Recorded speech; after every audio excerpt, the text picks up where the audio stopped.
I struggled all through school. All through school. The last time I took an English class, I got a fail.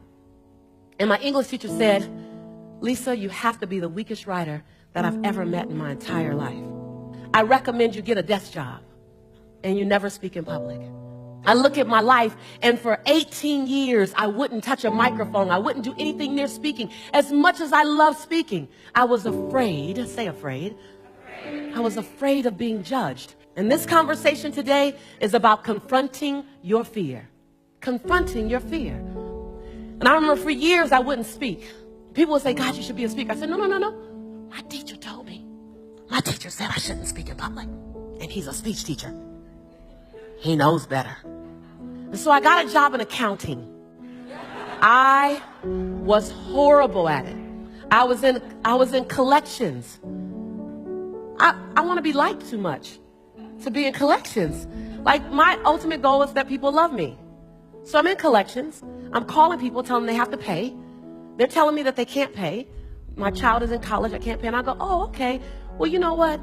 Since you can't pay, and I know you can't pay because I believe that story is a good story, I'm going to do you a favor. I'm not only going to zero your balance out, I'm going to take you off the list. So my supervisor calls me into the office, and she said, Lisa, what do you want to be when you grow up? I was about 23. I said, I thought it was a test of my commitment to the company. I said, I want to be the best accounts receivable manager ever. And I swear I saw her cringe. And she said, I don't know. She says, I give you a list of 120 people to call, and when I get it back, there's like 89. I don't know what's happening. I said, oh, don't worry, I'm doing you a favor. I'm taking off everyone who can't pay. She says, people are asking for you when they call. I said, I aim to please. Yes, yes? She said, this is a collection company. They shouldn't be asking for you.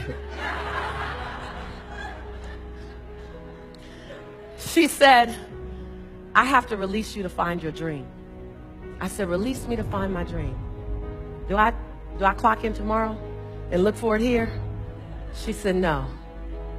And so I got fired. 22 years later, I walk out on stage in front of 3,300 women. And this woman, when my sizzle reel was playing me on Oprah, Larry King, this woman's in the front row and she's crying. And all while I'm speaking, she's crying. And I go, you know, I can bring up a few tears, but I'm like, haven't even gotten started yet. She's crying. I don't know. So then afterwards, I'm signing autographs, about 280 people in line. I'm signing autographs, and she's crying the entire time. And after about 70 autographs, I go over to her and I said, excuse me, ma'am, you've been crying for like 2.5 hours. Why are you crying?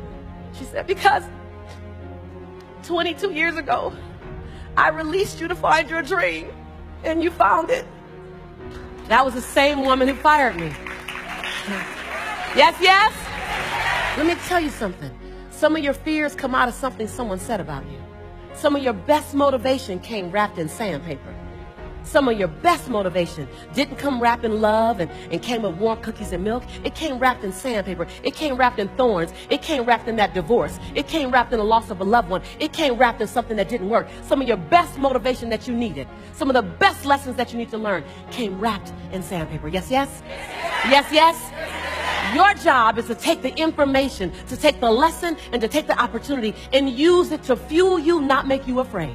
In climbing over my fears, in climbing over my discouragement, in climbing over my issues, in that, I'm perfect for you. And so there's not one thing you can be afraid of that doesn't make you perfect for us. Not one thing. Not one thing you can go through. Not one thing you can come through. Not one thing you can be on your way to that doesn't make you perfect. Say perfect. Say perfect. To do that thing that you've been designed to do. To say that thing you've been designed to say. To bring that experience that you've been called to bring. You are perfect. Say perfect. In your imperfection. Say imperfection. When you become perfect, really, we no longer can relate to you. So are you willing to go to the edge and hold fear in one hand and passion in the other and leap? I want you to repeat after me, but I want you to understand that these are not my words, these are your words. I was just asked to bring them to you so you can say them to yourself. I stand here In my greatness, I own my light. I own my brilliance. I am bold. I am courageous. I'm perfect in my imperfection. This is my time. This is my time. I'm bright enough. I'm old enough.